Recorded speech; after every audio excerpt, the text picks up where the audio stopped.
Ladies and gentlemen, now as you may or may not be aware, Ni no Kuni Crossworlds has actually been live for almost a year on the Korean version.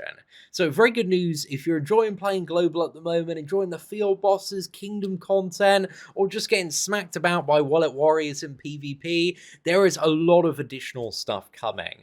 I would probably say that between like 30 to 40% of all the game's content is currently in the global version, but again, for the average player, it's probably going to take them about 6 months to see everything that's just currently in global. However, there is so much more to come. So today, I wanted to give you a look at some of the modes of gameplay, bosses, additional systems, mounts as well, because there are so many really cool mounts, and just like all sorts of stuff from the Korean version that isn't currently on the global version. So I thought we'd start off with one of my favorite modes of gameplay, which are the field bosses. So the next one we got coming up is in Witch's Wood, which is the area kind of after the Arctic one, and this is going to be a darkness boss here, which drops a ring. And then on top of that, we have a light boss in Rainbow Valley. So yeah, you're going to have to use darkness if you want bonus stuff. And then we go to like the mega bosses. And this is stuff that is appears to be like much deeper into the field bosses. You've got like this Shadow Dragon here, which has a CP requirement, suggested requirement here, of 2.5 million. So this one, man, I think it's gonna be a little bit crazy. I can't access like any of these fights because I need to like level up and get super sweaty on KR. But the bosses look very cool. And then you've got like the final one, which has like a 3.5 million requirement, has like all of these crazy floating weapons here, and it's just this like terrifying statue thing. So yeah, these two final bosses, man, look absolutely nuts. But currently, the very final one is a water boss. So yeah, nature stuff is always good. But to be fair, I think like throughout the game, there's not really like any one class or one weapon, at least in my observation, that I've kind of found dominant. I feel like, you know, every class has its kind of bracket where it really like reaches ahead in terms of the elemental attribute advantages there. So yeah, that's a little bit of a look at some of the field bosses there. But we also have, again, we got the Frozen Laboratory Dungeon on Global today. However, there is a Hydra Dungeon as well. So this boss, man, again, I haven't had the opportunity to try this one on the Korean version yet, but looks very cool. So again, I might like test this out at some point, but this one goes all the way up to level 127, and I believe the max level, I may be incorrect on this, but the highest level I believe I've seen on KR is like 152. So we definitely go to 150, maybe a little bit past that. And yeah, there's 127 for the Frozen Laboratory as well. And you can see the rewards get even further juiced up there. And I think there also is like a second puzzle page for all of the bosses. So yeah, there becomes like a secondary one for every single one of the bosses to encourage, you know, you to go back at level 127. And I think same with Natrums as well. There is like a 127 floor there, along with a 107 floor as well. So yeah, just keep in mind that even for some of the existing bosses, harder difficulties will be coming. However, one thing, I guess there's kind of like two things here, but there are so many mounts on the Korean version that we're going to be getting over the next year. There's this wolf mount, which I have no idea like how to get any of this mounts. This one is like a little bit more common. He's only got 3 stars in comparison to many of the others, which are 6-star. So I assume most of them are probably gated behind like rare events or just outright purchases there. So yeah, you got this kind of crazy is it badger thing? Weasel? I don't know, but yeah, it looks very wild there. We've got the bike on global. There's also a magic carpet mount as well. So very interesting stuff. I think on the Korean version, I don't know, I was just kind of playing around. I haven't actually dyed anything successfully. I don't think you need 6 stars in a thing to actually dye it, but I may be incorrect there. But there's also this flying boat mount here. Very cool. There's also like this colorful stag mount, which looks amazing. Honestly, some of the animations and designs on these mounts are like some of my favorite in any game. They've just got that like Studio Ghibli charm, and visually they just look awesome. And not to mention, again, you can literally just dye mounts in this game like any color you want, so you can do some really stupid stuff, man. Some really, really stupid stuff. And then there's also a broomstick as well. Uh, so yeah, that looks a little bit silly with that dyed. There is, I assume this is the Christmas mount. There's a reindeer here. There's a giant fiery owl. This one is 3 stars, so I'm not too sure exactly how you get this one, but this one looks awesome, man. This one looks really, really cool. There's also this like panther tiger mount here, looking real nice. And then we've also got a hedgehog mount. Oh my god, I need this one. I love the mounts of this game so much. And then there's also like this food wagon mount. I don't even know how visually this works, but yeah, it does. It's got like the higgledies kind of carrying it along there. It looks awesome, man. It looks really cool. And then you've also got like this robot golem mount, which just looks badass, man. So yeah, this one looks incredibly cool. And then there's also a duck mount as well. It's kind of like a wind-up duck mount. Got a nice little lavish chair in there. So yeah, I'm not too sure the criteria of most of these mounts. We can do a video looking at the acquisition in a little bit more detail if there is demand for it. However, there's also like this additional mount system that comes in, and again, the thing is with mounts, we did a mount guide. You get 100% of the CP of the one that you have equipped, but then you also get 30% of every single other one. And yeah, you've got like what is it, like toys or achievements or little trophies that you can put on all of your mounts, and these give like a massive CP boost, man. It really is quite colossal. So yeah, this one is given like what is it? Is it 12,000? Let's actually like remove this item here and just see the difference. Like it really is crazy the difference these items provide.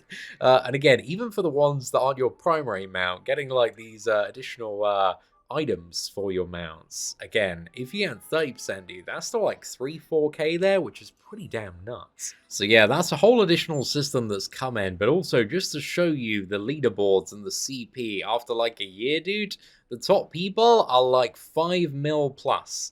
So this is one of the accounts of the very top person here has 5.6 mil. I'm not too sure exactly where that's derived from, but just kind of looking at some of the items and equipment, and we might do a bit more of an in-depth video on this one. A lot of this stuff is actually stuff that is currently in the global banners at the moment, or available on certain bosses. I think this is like the what is it, the T2 field boss necklace here. So yeah, some of the stuff you get right now, and a lot of the stuff, especially if you're waiting and going for those 4-star shinies, actually is still relevant. But there's also like this additional upgrade system of adding like additional levels and getting like a huge chunk of stats on top of the up to plus I think it's like 50 on the Dark Magic Awakening. Which is very toxic, man. We do have Dark Magic Awakening on Global, and yeah, it is an absolute hellhole. I've been wrecked on it many times so far, so yeah, that's an incredibly fun system, but you can see, yeah, people are just absolutely stacked CP-wise, and kind of going down the leaderboard, you've got a lot of people actually above 4 million in the top 100. So I don't know what the highest like free-to-play grinder is, but I would assume if the top's like 5.6, it's probably somewhere in the region of like 3 to 4 million. Again, might be higher if somebody's like super hardcore and super dedicated. There's all sorts of like weird stuff that can happen in this game, but again, it might be a little bit different on the global version, depending on how like what is it? Territe distributes at the higher levels as well.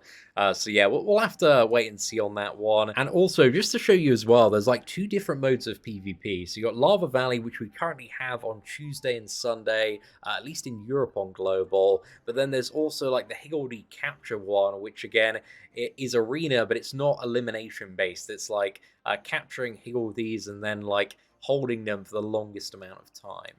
So yeah, that one I haven't played personally, but I've seen some gameplay, I believe from Saints, and it did look quite fun, so I'm interested to see how that one works out, but I think it's a pay-to-win Clown Fiesta as well. So yeah, I'd really like to see some free-to-play PvP. There's also, like, additional this fortress mode of gameplay. I don't know if it's linked into like servers or kingdoms, but yeah, there's like a lot of weird stuff going on. I don't really know much about this system, but on HD Hasme's Endgame content video, he's got some clips from it, and it does look quite fun. I think it is server based, and you battle for like rare relics or spots to farm some of the higher level experience. So yeah, that one could potentially be a little bit interesting. And Familiar Arena, we actually just got this on Global today, but just to show you a bit of a snapshot here, if I can, of some of the top ranking teams, it looks like one character that a lot of people have access to. I haven't leveled up this character yet. It's kind of the what is it? The Shadow Taurus seems to be very popular amongst a lot of the top-ranking players on KR. So just something to keep in mind there. Hippocampus as well, Stagthorn, very popular. A lot of additional familiars and characters that we don't have yet as well, which all have very very OP and unique abilities to kind of bring into the meta. So yeah, we've got lots more familiars come in. And I don't know what this mode of gameplay is, but it's a fortress thing, and I don't know when it unlocks. And then there's also this other button, which is currently grayed out, which I think is another mode of PvP that unlocks at a higher level, which I currently do not have any access to. And I don't know what this screen does here. I was just kind of flicking through it. So yeah, you can see like the PvP tab. We've only got like 3 things at the moment, but this one does get greatly expanded. And also under kind of the PvE tab, there is like this additional mode. I think it's some sort of like server-wide dungeon or something that unlocks at level 70. So yeah, this very mysterious button here. We're going to find out what this does in the future. So I'm very interested to see what that's all about. There's also this additional upgrade system of like the Higgledy factory. And to be honest, I really haven't looked into this one in too much detail. Again, even with a core-based game, at the moment, like so many people are incredibly overloaded by like the amount of stuff going on. There's so many upgrade systems. So yeah, this one, I think you get your Higgledies, you summon on them and get various free tickets. Even on my free-to-play account on KR, I've got like tons of these, and they kind of just like make this workshop and give you like additional CP.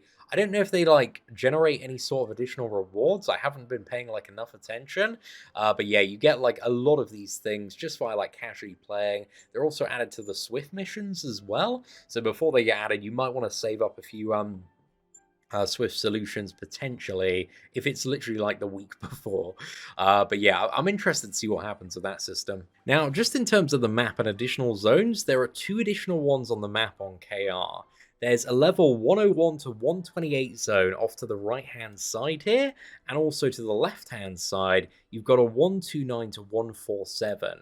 So right-hand side, I assume, is where kind of the Darkness Dragon is, and left-hand side is where like that massive crazy statue is. So yeah, those are the 2 additional zones on the map. And then also on top of those zones, there's 2 additional Chaos Fields. We've got the Sky Pirate one today on the global version, but also at level 102, there's another one that's going to unlock, and also 116 as well. So you got Chaos Fields for the later game. And then on top of that, we actually just had the introduction today on the global version of the Kingdom Dungeons. However, we're going to go to our kingdom right now just to have a look at the the second of the bosses, because we got like the nature one today. I haven't done it with my kingdom yet on global. However, we are going to be doing it probably Sunday. Again, the first levels, like, they look really really easy, but then there's another boss that is going to appear, this big Fire Knight in the Fire Knight's castle. So this guy looks sick, and again, he's like a big boss to take on with your entire kingdom. And the big chungus on this man is like almost 3.3 mil. So yeah, some very very chunky hit points there, I certainly would imagine, and some big challenges for the entire knighthood. But I think there's like also additional levels of difficulty, scaling up to like 2.8 mil on the bus that is currently on the global version. So if you did like tier 1, tier 2 today, and you were like, oh, that was super easy, well, there's much harder versions certainly coming. So yeah, just something to keep in mind there. But ladies and gentlemen, that is it for kind of a brief overview of many of the features that we're we have to look forward to on the global version. On top of that, there's like loads of additional quality of life stuff and little changes here and there. There's like a few additional spells and I think passive abilities as well. And there's also fishing on top of that. They got like a big fishing debut and fishing event currently on the Korean version, and it's actually really oddly satisfying, the fishing in this game. So if you've enjoyed like fishing in MMORPGs before, I think you'll get some satisfaction out of this one. And there's like a big event with lots of really nice rewards as well to accompany its introduction.